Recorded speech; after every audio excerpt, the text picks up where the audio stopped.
Dear students, welcome to the today e-lecture of CBMR Consumer Behavior and Market Research Unit 4th Consumer Decision Making lecture number 30.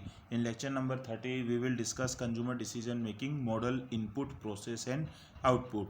Consumer decision making model है वो basically deal करता है consumer decision making के process से. इस model में basically 3 stages होती हैं: input stage, process stage and output stage. तो इनपुट स्टेज, प्रोसेस स्टेज और जो आउटपुट स्टेज है उसमें कुछ फैक्टर्स होते हैं जिनको इस मॉडल में इंक्लूड किया गया है. तो फर्स्ट क्या है? इनपुट. तो इनपुट स्टेज को बेसिकली 2 कैटेगरीज में डिवाइड किया जा सकता है: firm efforts and socio culture environment. Firm effort का मतलब जो कि फर्म का मार्केटिंग मिक्स होता है: product, price, place, promotion, distribution, people, physical evidence. तो बेसिकली स्टेज है उसमें वो सारी एक्टिविटीज़ होंगी जो कि कोई भी कंपनी अपने प्रोडक्ट को सेल करने के लिए करती है. और जो सोशियो कल्चर एनवायरनमेंट है उसमें friends, family member, society, culture, सब कल्चर जिससे एक कंज्यूमर सराउंड होता है. तो ये बेसिकली 2 इम्पोर्टेंट इनपुट्स होते हैं जिनके थ्रू किसी भी कस्टमर को किसी भी प्रोडक्ट के बारे में इंफॉर्मेशन मिलती है और कंज्यूमर्स इन इनपुट के बेस पर इवोल्वेशन करता है किसी भी परचेज डिसीजन को लेने से. सेकंड क्या है? प्रोसेस. तो जो इनपुट स्टेज है वो कंज्यूमर की डिसीजन मेकिंग को अफेक्ट करती है. जो डिसीजन मेकिंग है वो सेकंड स्टेज है जिसे हम क्या बोलते हैं? प्रोसेस बोलते हैं. तो इस स्टेज में कंज्यूमर अपने लिए प्री परचेज रिसर्च करता है, इवोल्वेशन करता है. किस बेस पर? उसे जो फर्म से इनपुट मिला है और सोशो कल्चरल एनवायरनमेंट से इनपुट मिला है. और फर्म के एफर्ट से और सोशो कल्चर एनवायरनमेंट से कंज्यूमर का साइकोलॉजिकल फील्ड इन्फ्लुएंस होता है, यानी कि उसका motivation, perception, learning, attitude, personality, और वो उनके बेस पर इवोल्वेशन करता है और फिर फाइनल परचेज डिसीजन लेता है. ये स्टेज है वो कंज्यूमर ने जो पास्ट में अगर उस प्रोडक्ट को यूज़ किया है तो उसके एक्सपीरियंस को भी इवोल्वेट करती है. तो प्रोसेस में नंबर ऑफ स्टेप्स होंगे जिनके थ्रू कोई भी कस्टमर एक्चुअल में किसी भी प्रोडक्ट को परचेज करता है, बाय करता है, उसके रिगार्डिंग डिसीजन लेता है. तो इसमें कौन कौन से स्टेप्स होंगे? Need recognition, awareness, evolution and finally the purchase. तो फर्स्ट क्या जाएगा? Need recognition. कस्टमर को जब तक किसी प्रोडक्ट की नीड नहीं होगी, चाहे उसे इनपुट से कितनी भी इंफॉर्मेशन मिलती रहे, उसके लिए डिसीजन मेकिंग प्रोसेस स्टार्ट नहीं होगा. क्योंकि जब उसकी नीड होगी उस नीड से टेंशन क्रिएट होगी और उस टेंशन को कम करने के लिए और नीड को सेटिस्फाई करने के लिए वो प्रोडक्ट को परचेज करेगा. तो ये भी हो सकता है कि इनपुट मिलने के बाद कस्टमर की नीड अराइज हो सकती है, या फिर है नीड रिकॉग्निशन के बाद कंज्यूमर है वो इनपुट ले सकता है, यानी कि इन्फॉर्मेशन को सर्च कर सकता है. नेक्स्ट क्या है? Product awareness. तो जब कस्टमर को प्रोडक्ट की नीड अराइज हो रही है और इनपुट के थ्रू से रिसोर्सेज मिल रहे हैं, इन्फॉर्मेशन मिल रही है, तो प्रोडक्ट के बारे में क्या होगा? अवेयर होगा. तो एडवर्टाइजमेंट से अवेयरनेस मिल सकती है, इसके अलावा सोशल सर्किल से अवेयरनेस मिल सकती है. उस अवेयरनेस से कस्टमर का उस प्रोडक्ट के लिए इंटरेस्ट क्रिएट होगा. कई बार है अगर इंटरेस्ट ब्रेकन डाउन हो जाता है तो डिसीजन प्रोसेस वहीं पे ही स्टॉप हो जाता है या कस्टमर उसको कुछ टाइम के लिए पोस्टपोन कर देता है. नेक्स्ट क्या आएगा? इवोल्वेशन. अब जब प्रोडक्ट का अवेयरनेस हुई तो उस कस्टमर ने नंबर ऑफ ब्रांड्स हैं उनको इन्फॉर्मेशन गैदर की. अब वो उन ब्रांड्स को कुछ पैरामीटर्स के बेस पर क्या करेगा?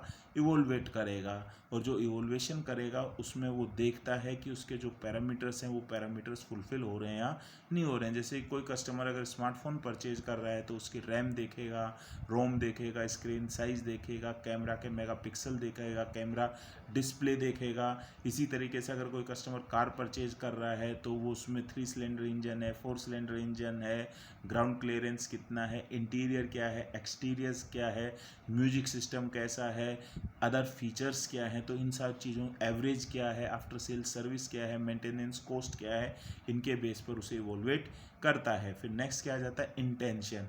इंटेंशन का मतलब क्या है? प्रोडक्ट को परचेज करने की इच्छा. तो जो भी प्रोडक्ट कस्टमर की उम्मीदों पर इवोल्यूशन क्राइटेरिया के बेस पर खरा उतरता है, कस्टमर उसको खरीदने का इंटेंशन बनाता है. तो जब कस्टमर उस प्रोडक्ट को परचेज करेगा तो उसे यूज़ करेगा. यूज़ करने के बाद वो उसका फीडबैक देगा और उस प्रोडक्ट के पॉजिटिव और नेगेटिव पॉइंट से वो क्या हो जाएगा? अवेयर हो जाएगा. तो इंटेंशन के बाद जो नेक्स्ट आता है वो क्या आता है? परचेज. तो जैसे ही परचेज आ जाता है वो कंज्यूमर डिसीजन मेकिंग मॉडल की फाइनल स्टेज आ जाती है।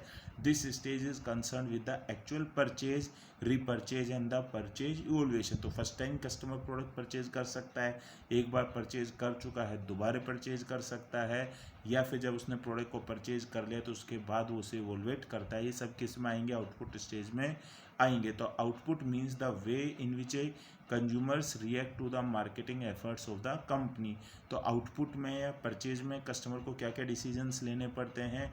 परचेज का decision, selection of the product, selection of the brand. जैसे कि परचेज कर ले कि हाँ भाई मुझे कॉम्पैक्ट एसयूवी परचेज करनी है, उसके बाद है परचेज कर लिया, सिलेक्शन कर लिया क्योंकि कार परचेज करनी है तो उसमें कॉम्पैक्ट एसयूवी भी हो सकती है, हैचबैक भी हो सकती है, सेडान भी हो सकती है। तो डिसाइड कर लिया कि कॉम्पैक्ट एसयूवी परचेज करनी है तो उसमें ब्रांड डिसाइड कर लिया। उसके बाद है कि टाटा कर लिया या फिर हुंडई का कर लिया या फिर मारुति का कर लिया। उसके बाद सिलेक्शन ऑफ द स्टोर, उसके बाद कितना अमाउंट इनिशियल लेवल में देना है, कब परचेज करना है, और लास्ट क्या आ जाता है? Post purchase behaviour. तो पोस्ट परचेज बिहेवियर जैसे नाम से ही पता है, पोस्ट परचेज परचेज करने के बाद जब कस्टमर कोई भी प्रोडक्ट को परचेज कर लेता है तो उसे यूज करेगा।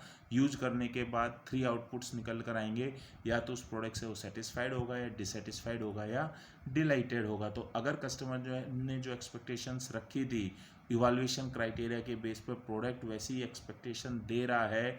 सपोज है कस्टमर ने कार परचेज की और उसने डिसाइड किया था कि भाई 20 की एवरेज मिल जाए तो बहुत है, और अगर 20 किलोमीटर पर लीटर की एवरेज मिल रही है तो कस्टमर सेटिस्फाइड होगा। कस्टमर ने जो सोचा था 20 किलोमीटर पर लीटर की एवरेज मिले लेकिन गाड़ी 15-16 की ही दे रही है तो कस्टमर डिससेटिस्फाइड होगा। और अगर वही गाड़ी 22-23 किलोमीटर पर लीटर की एवरेज दे रही है तो कस्टमर डिलाइटेड होगा। तो डिलाइटेड और सेटिस्फाइड कस्टमर हमेशा positive word of mouth publicity करेगा, और जो डिससेटिस्फाइड कस्टमर है वो negative word of mouth publicity करेगा। तो इसे हम क्या बोलते हैं? पोस्ट परचेज बिहेवियर बोलते हैं। तो ये डायग्राम है कंज्यूमर बिहेवियर मॉडल का, इनपुट, प्रोसेस एंड आउटपुट। तो लेफ्ट साइड में इनपुट है, राइट साइड में आउटपुट है और मिड में प्रोसेस है। तो इनपुट में क्या हो गए? फर्म्स मार्केटिंग एफर्ट और सोशल एनवायरनमेंट।